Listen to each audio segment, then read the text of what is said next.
Indonesia akan terus melakukan upaya diplomasi dan menggalang dukungan untuk kemerdekaan Palestina. Dalam waktu dekat, Menteri Luar Negeri Retno Marsudi akan menyampaikan masukan Indonesia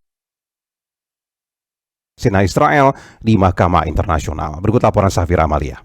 Diplomasi Indonesia harus terus berlanjut, baik dari sisi politik. Dalam 3 bulan sejak perang Hamas-Israel, diplomasi Indonesia tidak tinggal diam dan terus menggalang dukungan untuk Palestina.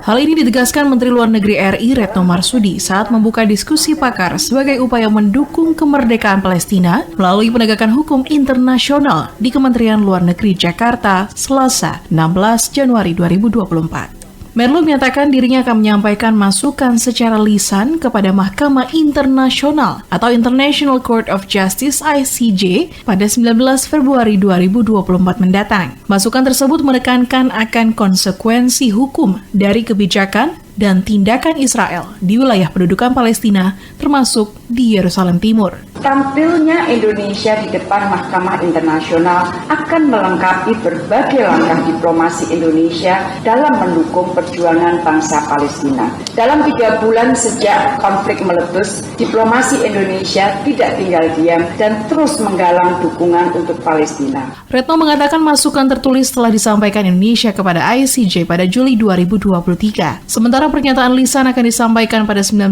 Februari 2024 di ICJ Den Haag, Belanda. Para diplomat Indonesia juga menyuarakan dan menggalang dukungan bagi Palestina di berbagai forum dan negara. Pada saat yang sama, Indonesia juga telah mengirimkan dan akan terus mengirimkan bantuan kemanusiaan untuk Palestina.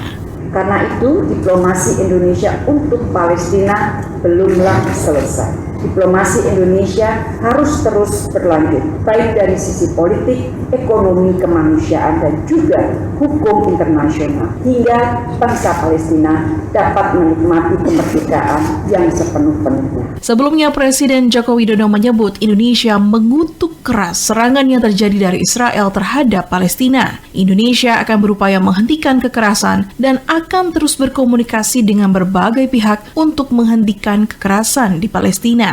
Kekerasan harus dihentikan, gencatan senjata harus terus diupayakan, bantuan kemanusiaan harus terus didorong dan dipercepat, diakselerasi, dan Indonesia terus melakukan komunikasi dengan banyak pihak untuk mengupayakan penyelesaian masalah ini. Konflik Israel-Palestina diketahui telah berlangsung bertahun-tahun sejak negara Israel berdiri pada 1948 silam. Sejak itu, sejumlah wilayah Palestina dikuasai dan berakhir di bawah pendudukan Israel. Gencatan senjata pun kerap terjadi. Puncaknya, serbuan Hamas di sejumlah wilayah selatan Israel pada 7 Oktober 2023 lalu mengakibatkan Israel meluncurkan agresi yang telah menewaskan lebih dari 24.000 warga Gaza.